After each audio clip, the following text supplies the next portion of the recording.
Diagram. Phasor diagram भी phasor diagram शुरू करना था। अच्छा, मैंने थोड़ा सा ब्रीफ आइडिया दिया था आपको, ठीक है। तो it is very important again, ठीक है। तो हमारे पास है फेजर्स एंड फेजर डायग्राम्स, ठीक है। तो इसके बारे में लिखिए जरा, किनको बोलते हैं और क्या होता है। आपको मैंने बताया था कि आज हमारे पास क्या होगा कि अगर हम EMF और I करंट को वेक्टर्स की तरह ट्रीट कर देंगे, पर वेक्टर का सिंबल नहीं लगाना, इसके ऊपर E वेक्टर और I वेक्टर नहीं लगाना है, पर हमने सिर्फ इनको वेक्टर्स की तरह ट्रीट करना है। और इन दोनों के बीच में कुछ फेज एंगल होगा, कितना 5 फेज एंगल होगा। तो हम इसको क्या बोलते हैं कि ये हमारी डायग्राम कौन सी होगी, फेजर डायग्राम, ठीक है। तो लिखिए, in an AC circuit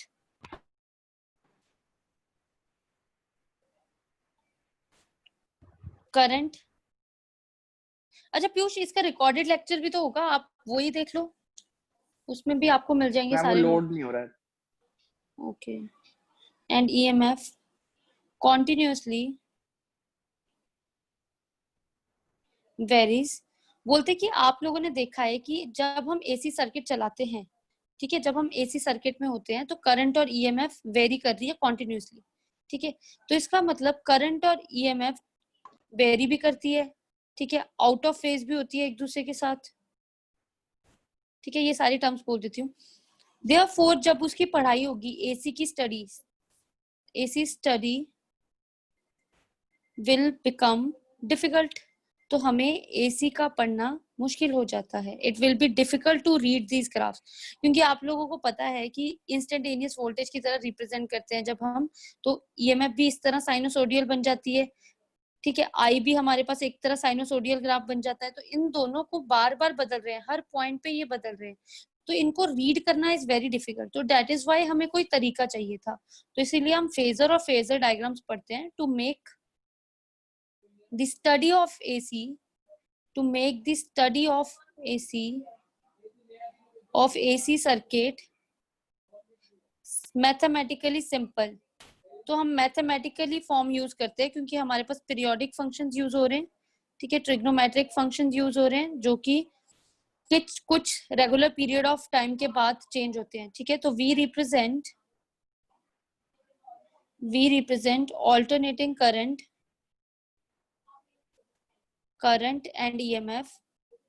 and EMF as rotating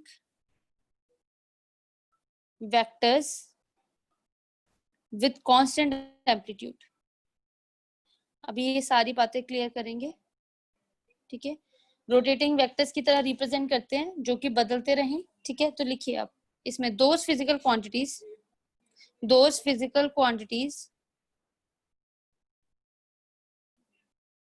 which sinusoidally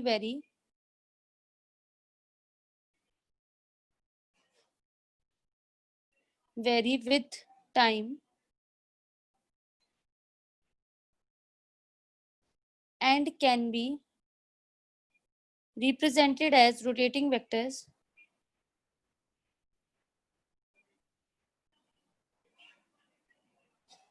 of constant magnitude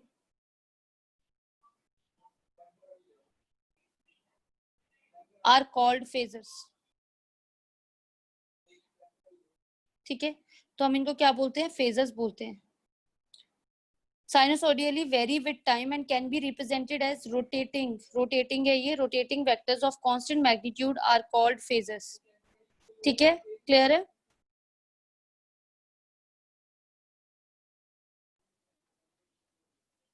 ठीक है, क्लियर। साइनोसोडियल मतलब साइन और कॉस में इंस्टेंटेनियस वोल्टेजेस को हम कैसे लिखते हैं, I not sine omega T is equal to E not sine omega t, ऐसे लिखते हैं ना। तो साइनोसोडियल, साइन और कोसाइन के ग्राफ्स को हम साइनोसोडियली वर्ड यूज करते हैं। Excuse me ma'am. Yes ma'am आपने स्टार्टिंग में कुछ कहा था मैम, वो रिपीट कर दो मैम, मैं ऑडियो में कनेक्टेड नहीं था ऑडियो से। हाँ जी, स्टार्टिंग में मैंने कौन सा स्टार्टिंग, मतलब कि नोट्स वाली बात कर रहे हो या फिर ऐसे? नहीं मैम, आपने नाम लिया था शायद मेरा। हाँ, तो वो पीयूष को नोट्स चाहिए थे एक्चुअली, तो मैंने बोला था अनिकेत से मांग लेना खुद ही। ठीक है। Yes ma'am. ओके, तो हमारे पास ये आ गए वेक्टर्स। ठीक है, तो आप लोगों को पता लग गया कि इस तरह हम रिप्रेजेंट करते हैं। तो मैं एक बार आपको लिख के बता देती हूँ स्टिल। ठीक है, आपको कल भी मैंने एक्सक्यूज बताया था मैम, कि हाँ जी मैम एक और बार बता दो मैम जो कराया अभी। देखो, हम फेजर एंड फेजर डायग्राम्स बना रहे हैं। ठीक है, इसमें क्या है, हमारे पास आई और ई का ग्राफ है, मतलब आई और ई की डायग्राम बनानी है। जैसे उस दिन लास्ट क्लास में आपको बताया कि इन दोनों के बीच में इनको रिप्रेजेंट करेंगे। बोलते हैं कि जब हम एसी की स्टडी करते हैं तो आई एंड ई हमारे पास साइनोसोडियल चल रहे हैं। साइनोसोडियल का मतलब साइन और कोसाइन के ग्राफ्स की टर्म्स में चल रहे हैं। तो वो उसका पढ़ाई करना तो बहुत मुश्किल हो गया। तो उस स्टडी को मैथमेटिकली सिंपल बनाने के लिए हमने क्या किया, फेजर डायग्राम्स बनाने शुरू कर दी। फेजर डायग्राम्स ऐसे ही हवा में नहीं बन जाएंगी, हम लोग रिलेशंस निकालेंगे हर सर्किट के लिए, जो कि अभी मैं आपको करवाऊंगी। मैम तो उसमें ये ये बोलते हैं वेरी कि विद टाइम है सेकंड यस लाइन दे में। Yes vary with time. ठीक है, and can be represented as rotating vectors. ठीक यस है, मैम। तो हमारे पास क्या है कि अगर हम आई और ई को क्या बोलेंगे, फेजर्स बोल देंगे, क्योंकि ये समय समय पे वेरी कर रहे हैं टाइम के साथ। क्योंकि देखो, आई को क्या लिखेंगे, आई नॉट साइन ओमेगा टी, ई को क्या लिखेंगे, ई नॉट साइन ओमेगा टी, और उन दोनों के बीच में भी कुछ ना कुछ एंगल होगा। तो उसकी स्टडी में स्टेप बाय स्टेप पढ़ती हूँ, फिर मैं आपको सिखाती हूँ कि किस तरह वो क्या बन रहे हैं हमारे फेजर्स। और ये डायग्राम जिसमें आई और ई बन जाए और वेक्टर्स की तरह रिप्रेजेंट करे, पर वेक्टर का साइन नहीं लगाना है, बार बार रिपीट कर रही हूँ। ठीक है, वेक्टर का साइन नहीं यूज करना है। इनको हम क्या बोलते हैं, फेजर डायग्राम। और इन दोनों को क्या बोलेंगे, इंडिविजुअल को फेजर्स। ठीक है, तो आज से हम क्या बोला करेंगे, इनको फेजर्स। तो मैं आपको यहाँ पे रिप्रेजेंट करके बताती हूँ, लिखो जरा लाइन, द फेजर। मैम हाँ जी, मैं एक बार बता दूं, मैम लेट ज्वाइन किया, क्लास चल रहा, टेस्ट चल रहा था स्कूल का। ओके। हाँ जी, देखो दोबारा से सबके सब सुनो अभी ध्यान से। फेजर एंड फेजर डायग्राम्स कर रहे हैं हम। ठीक है, इसमें हम लोग कैसे रिप्रेजेंट करते हैं, एसी सर्किट में ईएमएफ और वोल्टेज, ईएमएफ और करंट हमारे पास कॉन्टिन्यूसली वेरी करता है। कॉन्टिन्यूसली वेरी करने का मतलब साइन और कोसाइन के ग्राफ्स की फॉर्म में होता है। ठीक है, कभी आगे चल रहा है, कभी पीछे चल रहा है, करंट समय के समय। आपने वेक्टर बोला। हाँ जी, ओके, पहले मुझे समझाने देना प्लीज, अब फिर उसके बाद सब लोग आना। ठीक है, जो जो पूछना होगा मैं दूंगी 1 मिनट का टाइम। यहाँ पे हमारे पास क्या है, साइनोसोडियली वेरी कर रहे हैं हर टाइम। ठीक है, तो हर टाइम वेरी करने वाली स्टडी हमारे लिए बहुत मुश्किल हो जाएगी। इसीलिए हमने बोला कि जब हम एसीज पढ़ रहे हैं तो it would be very difficult, क्योंकि आज तक तो डायरेक्ट करंट पढ़ते आ रहे थे, तो वो बहुत आसान था। हमने वोल्टेज भेजी, वोल्ट मीटर लगा हुआ है, कितना यूज हो रहा है हम लगा के आंसर निकाल देते हैं। पर यहाँ पे एसी हर समय बदल रहा है, तो हम बार बार वोल्ट मीटर या ये वेरिंग वाली चीजें तो हम मेजर ही नहीं कर पाएंगे। तो उन्होंने बोला कि कोई ऐसा तरीका लेके आओ कि जिससे हम सॉल्व करें। तो उन्होंने मैथमेटिकली सिंपल करने के लिए बोला कि हम क्या करते हैं, हम रोटेटिंग वेक्टर्स यूज करते हैं। रोटेटिंग मतलब जो किसी एंगल पे चल रहे हो, कभी इधर है, कभी इधर है, कभी इधर है, कभी इधर है, मतलब ये रोटेट कर रहे हैं, पर उनका एम्पलीट्यूड और मैग्नीट्यूड सेम रहना चाहिए। देखो, जैसे कभी 0 डिग्री पे भी मिल जाता है, 90 पे मिल जाता है, 30 पे मिल जाता है, मतलब जौन सा एंगल आप सब्स्टिट्यूट करोगे उस पे हमें वैल्यू मिलेगी। तो उन्होंने बोला कि क्यों ना हम ऐसे करें कि जो आई और ई है उसको वेक्टर्स की तरह रिप्रेजेंट करें। तो वेक्टर्स की तरह इनको रिप्रेजेंट करेंगे। कांस्टेंट मैग्नीट्यूड होगा, मतलब मैग्नीट्यूड नहीं इनका बदलेगा। अगर 2 रखा है तो पीक वैल्यू 2 ही रहेगी, वो नहीं चेंज होगी। पर साइन में 2 पीक वैल्यू जाएगी या कोसाइन में जाएगी, वो अभी हम डिफरेंट केसेस पे देखेंगे। ठीक है, तो rotating vectors with constant magnitude है, मैं बार बार मेंशन कर रही हूँ, तो उनको हम फेजेस बोलते हैं। तो आई और ई को हम वेक्टर्स की तरह रिप्रेजेंट कर रहे हैं, पर वेक्टर का साइन नहीं लगा रहे, मैंने क्रॉस किया है उसके ऊपर, बार बार बोल रही हूँ मैं। और उन दोनों के बीच में कुछ फेज एंगल होगा, तो इसीलिए इनको क्या बोलेंगे, फेजर्स। और जो डायग्राम होगी उसको क्या बोलेंगे, फेजर डायग्राम। ठीक है, तो अभी मैं एक एक करके बनवानी भी स्टार्ट करती हूँ, जिससे तुम्हारे दिमाग चलने स्टार्ट हो जाएंगे कि कैसे होती है हमारे पास। ऑलराइट, तो उसके आगे लिखते हैं कि जो फेजर्स है वो रोटेट करते हैं ओरिजिन के अबाउट, मतलब कि ओरिजिन के साथ तो वो कनेक्टेड होंगे। ये नहीं कि हवा में कहीं पे भी बना दिए तो ये आज से मेरा फेजर हो गया। ओरिजिन फिक्स्ड होना चाहिए। ठीक है, तो हम बोलेंगे ओरिजिन विद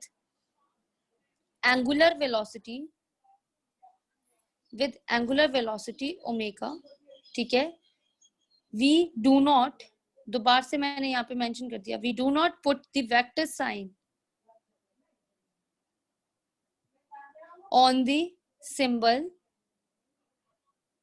of phasor। मतलब आई और ई के ऊपर हम सिंबल नहीं लगाते हैं, ठीक है, जैसे हम पहले लगाते थे। तो नेक्स्ट लाइन में लिखिए, ये लाइन बहुत इंपॉर्टेंट है जो मैं बोल रही हूँ, the propagation of phasor on Y axis. आज के लेक्चर में प्लीज अटेंटिव होके बैठे रहो, तभी समझ आएगी बातें।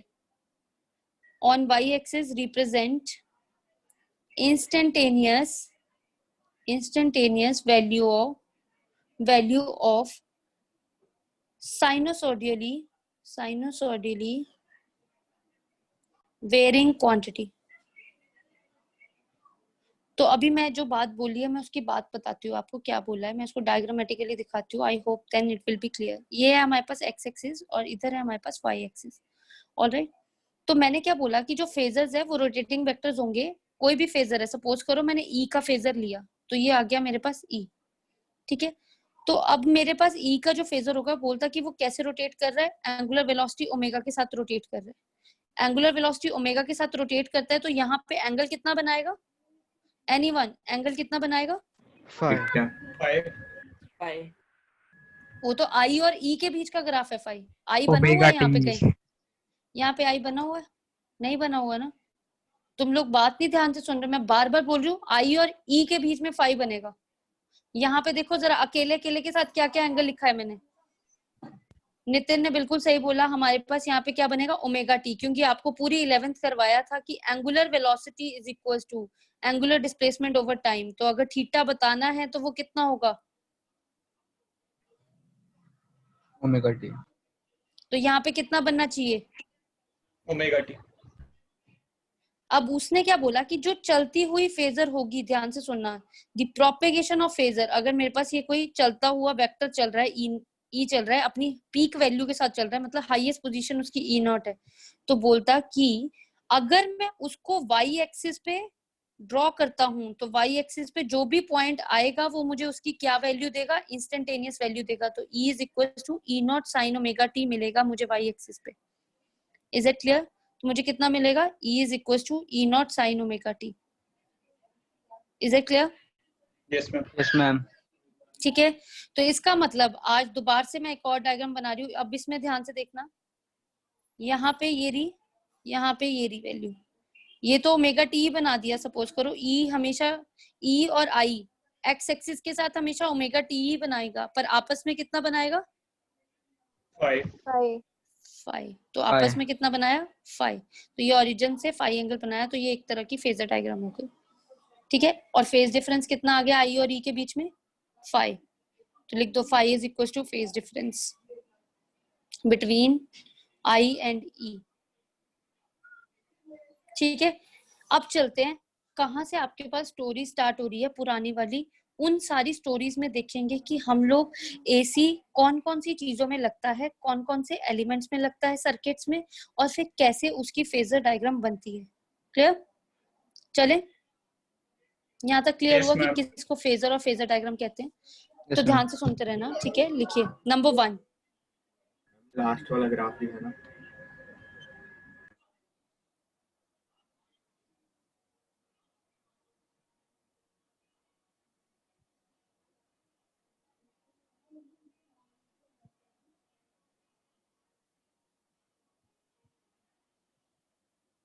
ठीक है।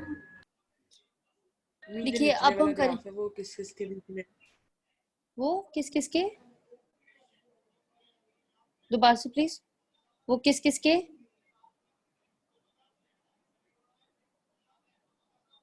जो नीचे वाला ग्राफ है वो किस किस के,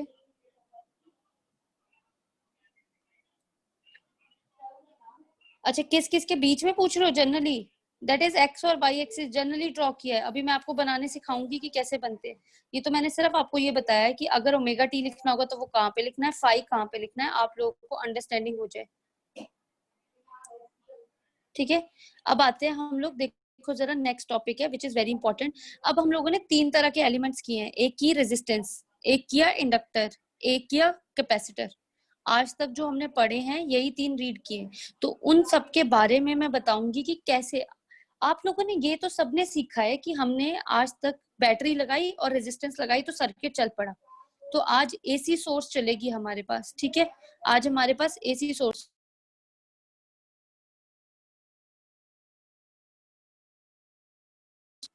ठीक है। तो आज हमारे पास क्या चलेगा, एसी सोर्स चलेगा। लिखिए, behaviour of resistance in AC circuit, या फिर क्वेश्चन में आ सकता है एसी थ्रू प्योर रेजिस्टेंस, कि प्योर रेजिस्टेंस में एसी कैसे काम करती है वो देखनी है। क्योंकि आप लोग पहली बार एसी पढ़ रहे हो तो आपको ये भी नहीं पता कि एसी काम कैसे करता है, ठीक है ना। धीरे धीरे लेवल अप होता जाएगा। एसी जनरली तो हमारे पास रेजिस्टेंस क्या एसी में वैसी ही चलती है जैसे डीसी में चलती थी, या फिर कुछ चेंज लेके आती है। ऐसी बाकी लोगों के साथ भी हम देखेंगे कि हमारे पास इंडक्टर में भी ऐसी चलती है या कैपेसिटर में भी कैसे चलती है, ठीक है। तो वो उन सबका बिहेवियर हम लोग नोटिस करेंगे। तो देखो, अब हम यहाँ पे डायग्राम बना रहे हैं। एक सिर्फ रेजिस्टेंस बनानी है, तो रेजिस्टेंस की बात हुई है, सिर्फ एक रेजिस्टर ही बनाना है, ठीक है। लो बना दिया। यहाँ से एसी सोर्स लगेगी। आज तक हम डीसी लगाते आ रहे थे, बच्चे बैटरी लगा देते हैं। प्लीज ध्यान से, आपने ऊपर हेडिंग में एसी दिया है तो ऑल्टरनेटिंग सोर्स ही देनी है, E not sine omega t, ठीक है। तो हम कितनी दे रहे हैं, E is equal to E not sine omega t दे रहे हैं, ठीक है। क्लियर। चलो आइए, हमारे पास क्या आ जाएगा, यहाँ पे करंट आ जाएगा, करंट फ्लो कर रहा है। इस सिंबल का मतलब क्या है? ये वाला सिंबल स्टार्टिंग के लेक्चर मिस किए हैं क्या आपने? ये symbol is for AC. AC के लिए ये सिंबल लगता है। एसी सोर्स जब भी होता है तो ये सिंबल लगता है, क्योंकि एसी साइनोसोडियल ग्राफ नहीं होते।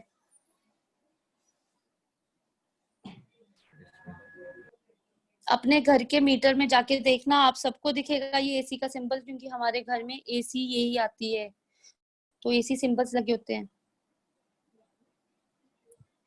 स्टार्टिंग के लेक्चर्स मिस किए हैं क्या? पहला ही ध्यान दो किया था भाई, बस उसी में ही था ये। लिखिए, अब देखो एक वर्ड यूज हुआ है यहाँ पे, pure resistance. What do you mean by pure resistance? पहले मैं प्योर रेजिस्टेंस लिखवा दूं। हाँ जी, ओनली रेजिस्टेंस है मैम, इंडक्टर या कैपेसिटर नहीं है। वाह, बड़ी अच्छी लैंग्वेज बोल गया। कहीं ये मत सोचने लग पड़ना कि आप लोग प्योर रेजिस्टेंस की मैं कोई स्पेशल मटेरियल ले रही हूँ तो इसलिए प्योर रेजिस्टेंस है। सिर्फ रेजिस्टेंस के अंदर एसी कैसा बिहेवियर दिखाएगी, इसीलिए उसको प्योर रेजिस्टेंस बोला है, कि सर्किट के अंदर और कोई सामान या और कोई एलिमेंट नहीं लगा हुआ। तो लिखिए, when no other element, bracket में लिख दो, इंडक्टर और capacitor, comma capacitor are not connected, then it is called pure resistance। साथ के साथ नोट डाउन करते जाओ, फिर मैं पेज टर्न करूंगी, ठीक है। तो लिखिए, consider a resistance of resistance are connected to an AC source of alternating EMF। कितनी है alternating EMF? Not sine omega. E not sine omega T. E is equals to E naught sin omega t, ठीक है। तो अच्छा, ये तो instantaneous है। Instantaneous current कितना जाएगा फिर? आई नॉट साइन ओमेगा टी। ना ना, ऐसे नहीं लिखना है, अब ध्यान से सुनना। I not sine omega t तब जाता अगर हम भेजते ई हैं नॉट आज। By R. E by R. हाँ जी, E by I is equal to instantaneous EMF over R, तो इसका मतलब ई बाय आर, ठीक है। तो अभी यहाँ पे भी इसकी वैल्यू लिख लो, E not sine omega t by R, this will be the instantaneous current, ठीक है। तो इसको इक्वेशन नंबर 1 मार्क कर देना। लिख लिया सबने? मैं 1 मिनट।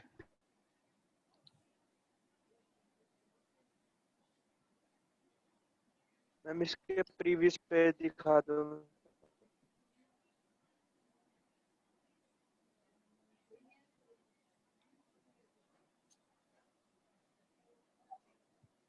ये कौन है प्रीवियस पेज वाला, जरा जानू मैं। मैम ये सेंटर वाला। ये अर्शप्रीत तो नहीं है? नहीं मैम, वरुण देव। वरुण है। अच्छा वो तो मेरे को नहीं पता कौन है।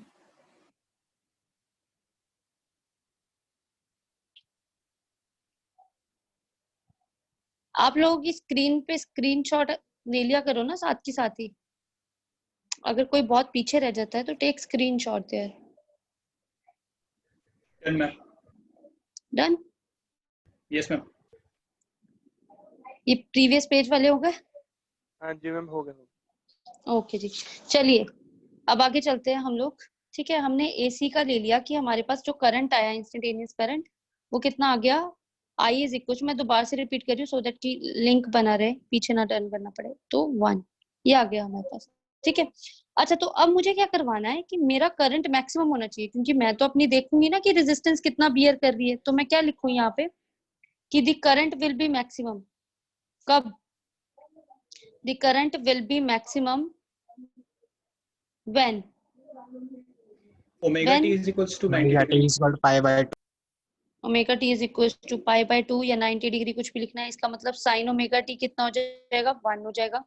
इसका मतलब तब मैं करंट को क्या बोल दूंगी? मैक्सिमम करंट को क्या बोलते हैं यहाँ पे? I naught. I know. Yes, value. Peak current. Yes, peak value, peak current. ठीक है, clear? So therefore equation 1 becomes आई, जब मैक्सिमम हो जाएगा तो मैं उसको आई नॉट बोलूंगी, ई नॉट बाय आर बन जाएगा ये, क्योंकि साइन ओमेगा टी तो 1 हो गया, उसकी जगह पे तो मैंने 1 लिख दिया। जब साइन ओमेगा टी 1 हुआ तब आई कितना हो गया? आई नॉट हो गया। तो ये बन गई question number 2। Using 2 in 1 we get I is equals to, I not sine omega. बन गया ये हमारे पास। तो अच्छा, अब 2 कहानियां है, ध्यान से सुनना। ठीक है, अब in AC circuit having pure resistance, E कितना था? E not sine omega t. I कितना है? I not sine omega t. क्या इनमें कोई फेज डिफरेंस है? 0 है मैम. No ma'am. नो कोई मैम। फेज डिफरेंस नहीं है, +5 -5 कुछ नहीं आ रहा। तो that is current and EMF are in phase होंगे या आउट ऑफ फेज? अगर तो कुछ डिफरेंस आता तो मैं आउट ऑफ फेज लिखती, अगर एक्स्ट्रा कहीं ना कहीं दोनों में से किसी में भी +5 या -5 आता। अभी दोनों में नहीं लिखा हुआ तो मैं इस वर्ड को क्या यूज करूंगी? Are in phase. In phase. Yes, in phase, याद रखना। आर इन फेज, एक साथ ही बैठे हैं, इन फेज विद ईच अदर। ठीक है, सो इसका मतलब इन फेज है, तो इसका मतलब क्या है? They will reach maximum and minimum value at the same time. At same time. Girls clear है? Yes ma'am. तो मैं तो तुम लोगों को क्या सिखा रही हूँ? Phasor diagram. उसका तो अभी तक मैंने जिक्र ही नहीं किया। तो अब आइए इसकी फेजर डायग्राम बनाने। ठीक है, चलिए, यहाँ तक हो गया सबका? Yes ma'am. Yes, ठीक ma'am. है, चलिए अब बनाते हैं इसकी फेजर डायग्राम। ठीक है, आप लोग भी स्पेस इतनी लेना कि दोनों में बराबर बराबर आए, ऊपर नीचे मत बनाना। ठीक है, मैं पहले वार्न कर रही हूँ। ये देखो ऐसे है अब हमारे पास। पहले मैं आपको बनाऊंगी वेव डायग्राम। ठीक है, जिसको वेव डायग्राम आएगी उसी की फेजर डायग्राम बन पाएगी। 2 अलग पेन्स ले लेना। ठीक है, मैं भी ट्राई करती हूँ कि आपको 2 अलग पेन से दिखाऊं। ठीक है, इधर है टाइम पीरियड हमारे पास और इधर होगा आई और ई के ग्राफ्स। इधर है टाइम पीरियड और इधर है आई और ई के ग्राफ्स। ठीक है, अब सबसे पहले ई आया था, क्योंकि वो तो मैं ही दे रही थी। ई तो मेरे पास ही था। ये देखो, उसकी मैंने वेव डायग्राम बना दी। किसी को कोई डाउट कि ई का ऐसा डायग्राम क्यों बनाया? एनीवन? किसी को कोई डाउट है ई का ऐसा डायग्राम क्यों बनाया? क्योंकि साइनोसोडियल है ना, तो साइन का वही ग्राफ बनेगा जो साइन की शेप में होगा। बल्कि यहाँ पे क्या हुआ कि जब मैंने आई का बनाया तो जहां पे उसका मैक्सिमम वहीं पे उसका मिनिमम, जहां पे उसका मैक्स वहीं पे उसका मिनिमम, जहां पे उसका मैक्सिमम वहीं पे उसका मिनिमम, और जहाँ पे उसका मैक्सिमम वहीं पे उसका मिनिमम। तो जहाँ पे वो शो कर रहा है 0 वो भी 0, जहाँ पे वो मैक्सिमम शो कर रहा है वो भी मैक्सिमम शो कर रहा है। तो ये जो अंदर वाला ग्राफ होगा ये किसका होगा? I is equal to I not sine omega T.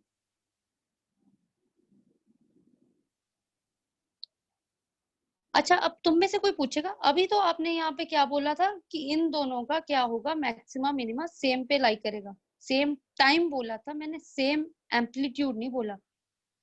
अब तुम में से यहाँ पे कोई बोलेगा कि आपने उसको कम क्यों बनाया, दिख तो एक जैसे रहे हैं, तो मैं आप लोगों को दिखा रेजिस्टेंस से दूं। डिवाइड होगा मैम। हाँ जी, वेरी करंट आर से नाइस। डिवाइड हो जाता है। यस, सेकंड वाली में देखा कि जो करंट है वो कम आ रहा है क्योंकि वो आर से डिसाइड हो रहा है, डिवाइड हो रहा है, तो इसीलिए मैंने क्या किया, उसका थोड़ा छोटी पीक वाला बना दिया और उसका बड़ी पीक वाला बना दिया। ठीक है, तो अब आते हैं इसकी फेजर डायग्राम पे। फेजर डायग्राम भी हमारे पास इस तरह से है। ठीक है, इस तरफ x, इस तरफ y रखते हैं हम एक्सिस को। तो सबसे पहले ये वाली आई, तो मैं पहले इसको मार्क करूंगी, देखो यहाँ से यहाँ तक। तो ये रहा किसका, ई नॉट की पीक आई ना, ई नॉट की पीक। फिर उसके बाद किसकी आई, आई की आई। तो आई को ड्रॉ कर लेते हैं हम, ये रहा आई का फेजर। ठीक है, आई नॉट। तो ये बन गई फेजर डायग्राम, और यहाँ पे कितना एंगल होगा, ओमेगा टी। क्लियर है सबको? तो this will be the phasor diagram. ये फेजर डायग्राम होगी किसके लिए, प्योर रेजिस्टेंस के लिए। एनीवन जिसको कोई डाउट है? ठीक है, अब अकॉर्डिंग टू इक्वेशन 2, इक्वेशन 2 क्या बोल रही है, I not is equal to E not by R. हर फेजर डायग्राम बनाने के बाद एक और बात का जिक्र करना है, रेजिस्टेंस के बारे में जरूर बताना है हर सर्किट में। Then according to Ohm's law in DC circuit, ध्यान से सुनना, I is equal to E by R होता है ओम्स लॉ में। जो रोल आर यहाँ पे प्ले कर रहा है वैसा ही आर यहाँ पे है, क्योंकि ई का है, आई का रोल प्ले कर रहा है। तो आर जैसा यहाँ पे है वैसा ही आर ये है। तो हम क्या लिखेंगे कि comparing we get the resistance in AC circuit plays same role as in DC circuit. जो रेजिस्टेंस DC सर्किट में काम करती आ रही है वैसे ही वो AC सर्किट में काम करेगी। तो रेजिस्टेंस का बिहेवियर दोनों तरफ क्या रहेगा, सेम रहेगा। Therefore behaviour of resistance R will be same in AC and DC circuits। Clear है ये सबको? यहां तक तो स्टोरी क्लियर हो जानी चाहिए। चलने, यस मैम। क्या क्या बोला आपने रूप, 1 मिनट, लास्ट पेज।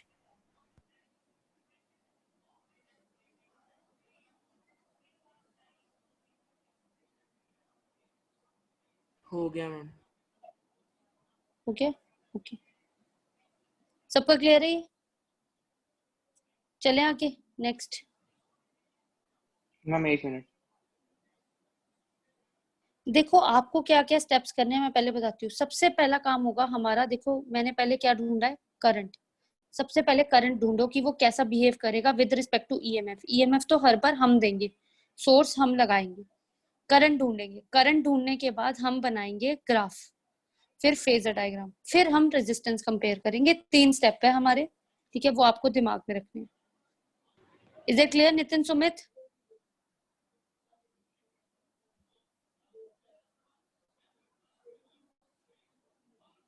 हाँ जी, गर्ल्स में से सबको क्लियर है?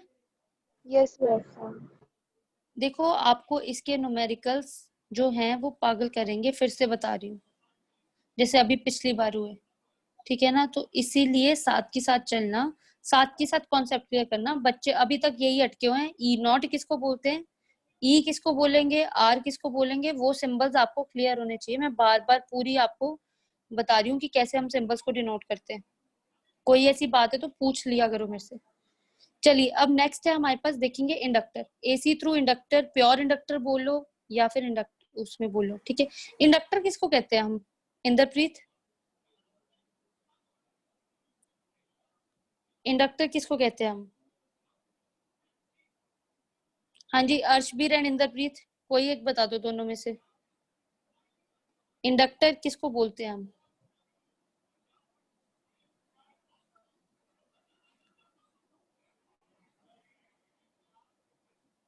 इंडक्टर कॉइल को ही बोल। इंडक्टर कॉइल को बोलते हैं। देखो भाई, सहज ने ही बता दिया ये तो।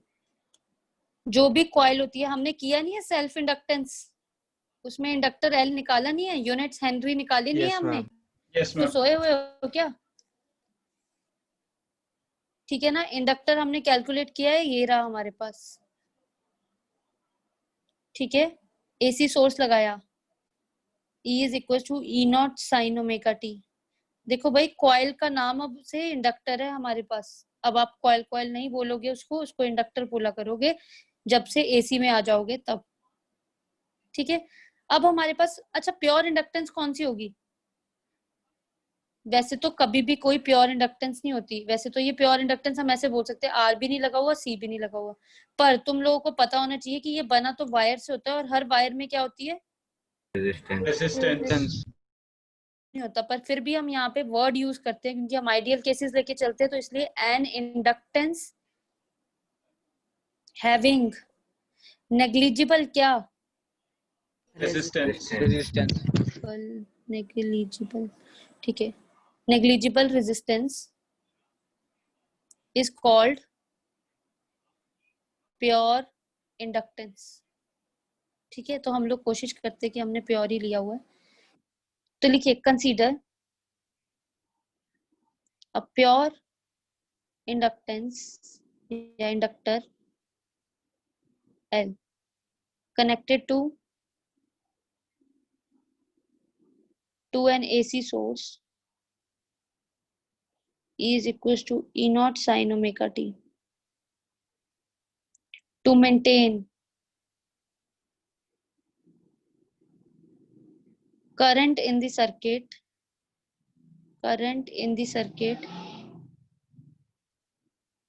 the instantaneous EMF. अच्छा मेरे को एक बात बताओ, अब इसमें करंट मेंटेन करने के लिए इंस्टेंटेनियस ईएमएफ कैसी होनी चाहिए? इंड्यूस्ड। वेरिंग। फिर से थोड़ा सा ध्यान दो कि जो मैं ये इंस्टेंटेनियस ईएमएफ दूं, ये किसके बराबर होनी चाहिए कि मेरे पास करंट मिल जाए मुझे, तभी तो करंट चल पाएगा ना। क्योंकि देखो, मैं दोबारा से कहानी का हिंट ड्रॉप कर रही हूँ। यहाँ से कुछ सोर्स जाएगी, करंट जाएगा, करंट गया तो कॉइल है, current carrying coil has a magnetic field around it, flux linked with it, flux link हुई तो इसका मतलब क्या हुआ कि हमारे पास क्या प्रोड्यूस हो गई? EMF. Induced Induced EMF produce होगी। Yeah. तो इसका मतलब इस करंट को आगे बढ़ते जाने के लिए ईएमएफ तो क्या करेगी? इसको अपोज करेगी जो उसको ग्रो कर रहा है। तो इसको बढ़ते जाने के लिए ये जो सोर्स है, ये किसके बराबर क्या देगी? इंड्यूस्ड ईएमएफ से बड़ी होनी चाहिए। यस, तो इंस्टेंटेनियस ईएमएफ बड़ी हो ना हो, should be equal and opposite तो हो, should be equal and opposite to the induced EMF, तभी तो करंट पहुंच पाएगा। जब तक वो धक्के को बराबरी से टक्कर नहीं देती, तभी तो करंट चल पाएगा। तो इसका मतलब instantaneous EMF is equal to minus of induced EMF. ये आ गया हमारे पास। करंट की डायरेक्शन कैसे आई? करंट की डायरेक्शन हम लोग तो जनरली करंट की डायरेक्शन लेके चल रहे हैं कि हम बोल रहे हैं कि अगर हम राइट हैंड रूल भी लगाते हैं तो हमारे पास सिस्टम ये आ गया। मैंने तो ना यहाँ पे ईएमएफ प्रोड्यूस की, ना ही मैंने कुछ और प्रोड्यूस किया। मैंने तो जनरल साधारण सर्किट बनाने के लिए अपनी करंट की डायरेक्शन देके चल रही थी कि जैसे मैंने स्विच ऑन किया होगा, एसी गई होगी तो कुछ ना कुछ करंट चला होगा कहीं ना कहीं से। हाई पीक है तो हायर पीक से ही करंट जा रहा है लोअर पीक तक। Okay ma'am. ठीक है, क्योंकि अब तो इंड्यूस ईएमएफ है, सिस्टम तो सर्किट कॉम्प्लिकेटेड होता जाएगा, ऑपोजिशन प्रोड्यूस होगी, है ना। अच्छा, तो इधर तो ठीक है, इंड्यूस ईएमएफ तो इंस्टेंटेनियस ईएमएफ को तो मैं ई लिख दूंगी। अब यहाँ पे मुझे कोई फॉर्मूला बता दो इंड्यूस ईएमएफ का। Minus L D I by D T. हाँ जी, और कोई इसके अलावा? डी और D T. L into di by dt. दो ने तो L into D I by D T बोल दिया। भाई आप लोगों ने पढ़, -li/dt। हाँ जी सबने यही बोला है। जिनके नहीं आ रहे आंसर वो जरा पढ़ ले सेल्फ इंडक्टेंस, उसमें हमने इंड्यूस ईएमएफ का फॉर्मूला किया था सेल्फ इंडक्टेंस में। वेरी नाइस जिन्होंने बताया है। L D I by D T, minus एक बाहर है एक इनसाइड है, तो ये कितना हो गया L D I by D T. मुझे क्या चाहिए, what I want, current. Current. तो यहाँ से करंट कैसे निकालूंगी बताओ, तुम लोग हिंट दो ना। रीअरेंज करके इंटीग्रेट dt उधर ले जाके इंटीग्रेट कर देंगे। इंटीग्रेट। लो वेरी नाइस, डी आई ऐसे ही रखा, एल और इसको ऐसे ले लिया, E by L into D T ऐसे आ गया।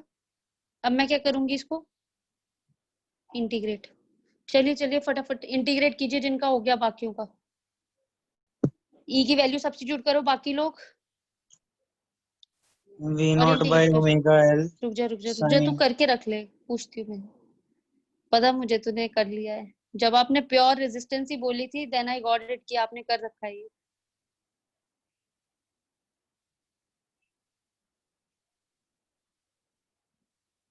हाँ जी अर्शबीर जी, पढ़ना पुढ़ना छोड़ दिया हुआ है।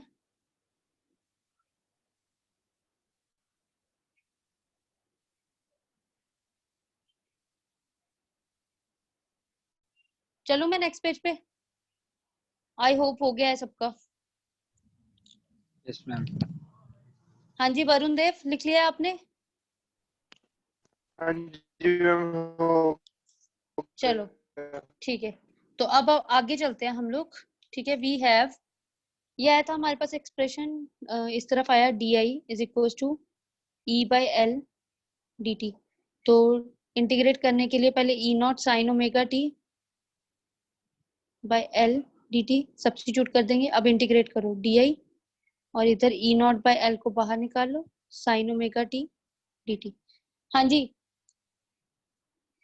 इधर आ गया आई, मैक्सिमम से 0 से आई अगर जाता भी है तो ई नॉट बाई एल रखेंगे हम यहाँ पे आ गया minus cos omega t by omega. ठीक है विदिता,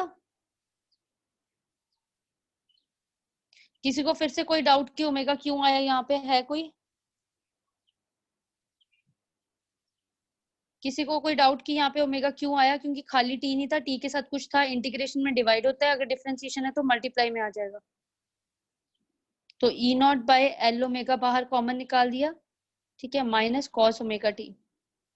ओके, तो अब हमें क्या करना है यहाँ पे, the current in the circuit will be maximum, the current in the circuit will be maximum कब होगा, when omega T equal to 0। फिर से current maximum when omega T is equal to 180। yes when omega t is equals to 180 degree, ठीक है ना। तो इसका मतलब cos ओमेगा t जो होगा वो हमारा -1 हो जाएगा, और यहाँ पे -1 कितना हो जाएगा, और देन i कितना हो जाएगा, i नॉट के बराबर। तो i को लिखती हूँ इक्वेशन 1 में i नॉट, और यहाँ पे लिखती हूँ ई नॉट बाई एल ओमेगा, और यहाँ पे माइनस ऑफ -1 कितना हो जाएगा हमारे पास 1। तो I not is equal to E not by L omega, equation number 2 using 2 in 1,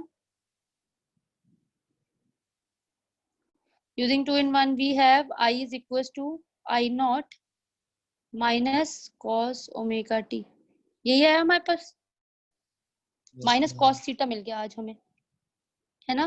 ठीक है दीपांशु, अब क्या करेंगे हम, साइन 180 2 माइनस ओमेगा टी। एक सेकंड यहाँ पे, हाँ जी रूप क्या बोल रहे हो, हमने 180 डिग्री क्यों लिया ओमेगा टी को? आगे माइनस का साइन नहीं है, अगर मैं मैक्सिमम बनाना है करंट को, तो अगर तो मैं यहाँ 1 लेती तो ये नेगेटिव करंट चला जाता, मुझे तो करंट को मैक्सिमम बनाना है, तो पॉजिटिव रहना चाहिए करंट, पॉजिटिव पीक आनी चाहिए उसकी, I not should be maximum in a positive peak only. तो यहाँ तो नेगेटिव पीक शो करता, मुझे तो पॉजिटिव पीक दिखानी है, तो माइनस को हटाने के लिए एक और -1 कंसीडर करना पड़ा, तभी माइनस माइनस क्या बने, प्लस बने।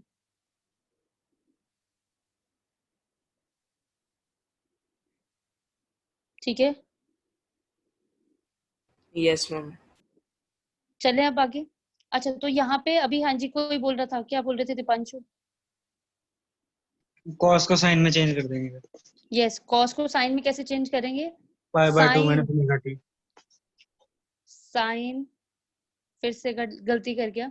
साइन हमारे पास क्या होता है? माइनस थीटा अंदर माइनस, लाएंगे तो omega T minus pi by 2 होगा। हाँ जी बिल्कुल सही। साइन थीटा माइनस 90 डिग्री या थीटा माइनस पाई बाय 2 जो वो बोल रहे हैं, will be equal to minus cos theta होता है। तो हम कौन से ग्राफ्स कर रहे हैं? जो हमारा ई है, जो हमारा ई का ग्राफ है, वो किस में है? जो ई का ग्राफ है वो किस Sine. फॉर्म में है? साइन में है। तो अगर मैं साइनोसोडियल। दोनों को, यस साइनोसोडियल, कॉस को भी साइनोसोडियल बोलते हैं बुद्धू। दोनों को जब लैंग्वेज में बोलेंगे तो उसको साइनोसोडियल इन नेचर बोलते हैं। ओके ठीक है, साइन को साइन अलग से बताना होता है कि वो साइन का ही अकेला, वो कॉस का ही ग्राफ बनाएगा। ठीक है, नेचर दोनों की साइनोसोडियल होती है। साइनोसोडियल नेचर का मतलब होता है पीरियोडिक नेचर, टाइम के साथ वेरी करते रहना, पर एक पीरियड ऑफ टाइम के लिए, कभी ऊपर तो सेम पीरियड के लिए नीचे, फिर से ऊपर, फिर सेम पीरियड के लिए नीचे। ओके, तो अब हमारे पास ये क्या आ गया? Minus cos theta. ठीक है, तो अच्छा यहाँ पे इसका मतलब क्या हुआ कि अगर मैं I is equal to I not को क्या लिख दूं? साइन। हमारे पास क्या है? थीटा कौन है? ओमेगा टी है ना, तो मैं यहाँ पे क्या लिख दूं? Omega T minus pi by 2। मतलब जो ये कंडीशन थी, I is equal to I not cos, minus cos था ना, माइनस कॉस ओमेगा टी, तो इसकी जगह पे मैंने आज क्या लिख दिया? ये वाली लिख दी। तो ये मेरा क्या आएगा? करंट आएगा। क्या आएगा? ये मेरा करंट आएगा। तो अब लिखिए, as in AC circuit having pure inductance, E कितना आया? E not sine omega t. और आई कितना आया? I not sine omega T minus pi by 2। क्या ये इन फेज है या आउट ऑफ फेज है? Out of phase. Phase. Out of तो फिर So hence current and EMF are out of phase by phase difference pi by 2। Pi by 2। Pi by 2. Pi by 2। ठीक है, और कौन lead कर रहा है, कौन लैग कर रहा है? करंट लैग कर रहा है मैम। ईएमएफ लीड देखो, कर रहा है। यस, EMF तो lead here, करती है. ठीक है, here current lags behind, so yeah, lags the EMF by phase pi by 2। कोई बच्चा माइनस पाई बाय 2 मत लिख देना, लैग का मतलब क्लियर है कि पीछे ही रह गया। ग्राफ बनाए अब, वेव डायग्राम और फेज डायग्राम। चलो पहले वेव डायग्राम बनानी सिखाती हूँ इसकी। अब सारा नोट डाउन करना बाद में लिखना, पहले इसकी वेव डायग्राम समझ लो, क्योंकि फिर तुम रह जाओगे। आई कॉमा ई इस तरफ होता है, ठीक है, आई कॉमा ई दोनों लिख रही हूँ। देखो अब इसकी फेज डायग्राम बनानी है हमने, तो पहले तो साधारण हमारे पास ई जो होता है उसकी फेज डायग्राम वही बना लेती हूँ, साइनोसोडियल। लो भाई, इसकी तो मैंने साइन बना ली, E is equal to E not sine omega t. ठीक है, सिंपल। अच्छा एक बार देखना जरा, जब मैं आई बनाने चली तो आई का ग्राफ कैसे नेचर में? साइन की नेचर में। Sign omega T minus pi by 2 बनाना बड़ा मुश्किल हो जाएगा, है ना? तो इसको समझने के लिए जरा इसका छोटा एक्सप्रेशन कौन सा है? Minus of cos. Minus of cos का मतलब क्या हुआ?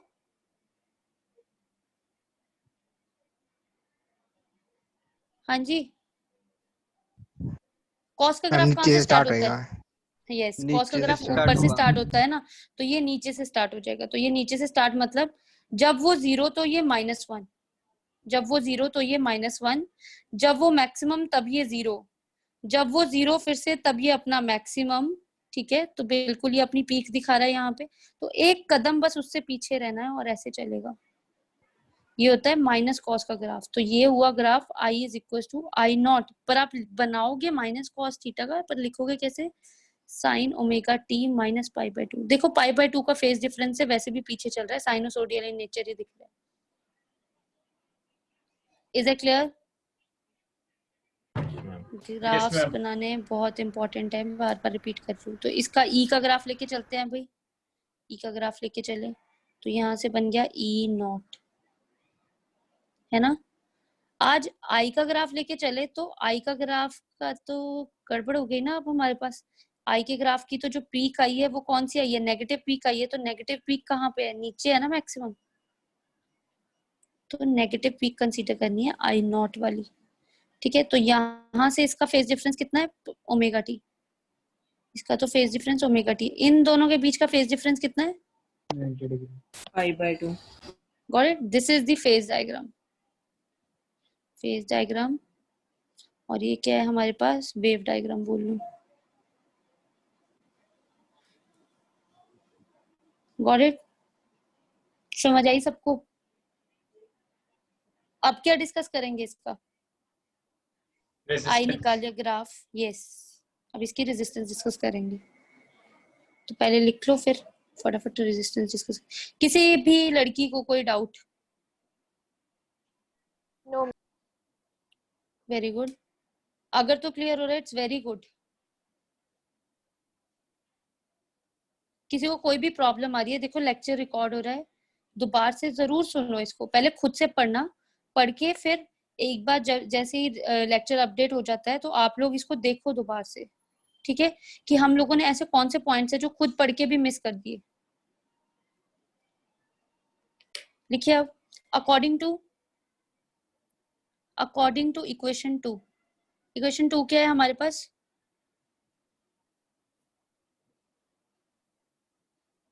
यही है सबके पास। I is equal to E not by L omega, कोई डब्ल्यू नहीं बोलेगा। So according to Ohm's law in DC circuit,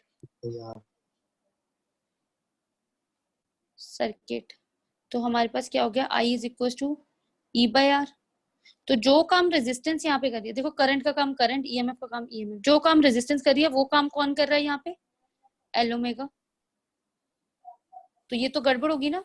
comparing we get L omega plays the same role as played by resistance in DC circuit. तो यहाँ पे आज क्या हुआ, आज हमारी रेजिस्टेंस बदल गई। आज हमारी रेजिस्टेंस कैसे बदल गई, क्योंकि डीसी में आर होती थी, पर यहाँ पे कुछ नई चीज आ गई, एल ओमेगा। तो लिखिए the factor L omega is called, ध्यान से सुनना इसका नाम, इंडक्टिव रिएक्टेंस। क्या बोलेंगे, इंडक्टिव रिएक्टेंस। एल ओमेगा को क्या बोलेंगे, inductive reactance, and is denoted by capital x के पैर में छोटा सा एल, ठीक है। इंडक्टर की जो रेजिस्टेंस होती है उसको हम क्या बोलेंगे, इंडक्टिव रिएक्टेंस बोला करेंगे। X L is equal to L omega, ठीक है। और इसके यूनिट्स, क्योंकि ये रेजिस्टेंस है तो इसके यूनिट्स क्या होंगे, ओम ओम ही रहेंगे, ठीक है।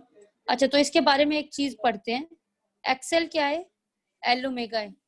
एल को हम कैसे लिख सकते हैं, 2 पाई एन लिख सकते हैं, है ना, ये लिख सकते हैं ना हम। Yes, तो ma'am. अगर डीसी सर्किट में, ध्यान से सुनना, इन डीसी सर्किट एन कितना होता है, फ्रीक्वेंसी कितनी होती है डीसी की, 0. 0. Very nice. डीसी सर्किट में कुछ फ्रीक्वेंसी नहीं होती, कांस्टेंट करंट होता है। तो एक्सएल भी कितना हो गया, 0। तो इसका मतलब जो इंडक्टर है, आज के बाद आपको ये क्वेश्चंस आएंगे, कौन डीसी को पास होने देता है, कौन एसी को ब्लॉक करता है, वो सब कुछ पूछना है। तो इंडक्टर विल ऑफर, हाँ जी, inductor will offer maximum current. Resistance, या नहीं, क्या रेजिस्टेंस ऑफर करेगा वो डीसी को, inductor will offer 0 No Zero resistance. Zero resistance to DC current. DC current. AC को तो देखो कर रहा है ना एक्सेल, एल ओमेगा उसी में तो आया, एसी को तो कर रहा है, पर डीसी को नहीं उसने कुछ भी दिया। तो इसका मतलब कि वो डीसी को अपने में से पास होने देता है। तो अगली लाइन में लिख लो, it allows the DC to pass through it, it allows the DC to pass through it. चले आगे, is it clear? Yes, ma'am. चलो नेक्स्ट चलते हैं आगे। ठीक है, तो देखो जरा सेकंड पॉइंट आते हैं इसमें। एसी में तो भाई मिल गई ना हमें, एसी में ही तो मिली हमें इंडक्टिव रिएक्टेंस, है ना। रिएक्टेंस है, रेजिस्टेंस मत बोल देना, इंडक्टर के कारण है इसलिए इंडक्टिव। तो लिखिए आप सेकंड में दो बातें हैं, XL is equal to L 2πn, यही है फॉर्मूला एल ओमेगा।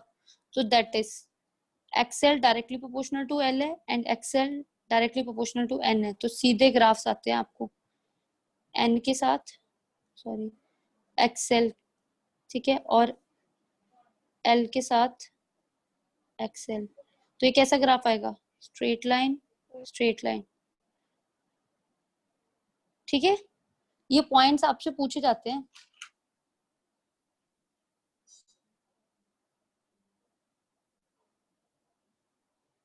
इसके बाद कैपेसिटर रह गया और इसकी 2-3 बातें रह गई हैं। पीछे वाला सारा नोट डाउन है सबका? मैम एक बार दिखाना पिछला वाला पेज। ये बना लिया पहले? Yes ma'am. चलो ठीक है, आ जाओ। तो किसी को कोई डाउट इस पे? एनीवन? किसी को भी कोई डाउट है इन कहानियों पे तो पूछो मेरे से। तो आज के बाद, हाँ जी मैम हमने मैम जब कॉज वाला करा था मैम ग्राफ, तो मैम हमने उसमें नेगेटिव क्यों लिया था? नेगेटिव मतलब पीक वैल्यू।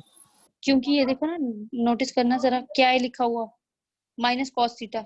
ग्राफ कॉस का ही चलना है पर आगे क्या है नेगेटिव, तो उसकी जो पीक वैल्यू भी कंसीडर होगी वो नेगेटिव में पीक जा रही है। और फेज डिफरेंस किसका है, -π/2 का है।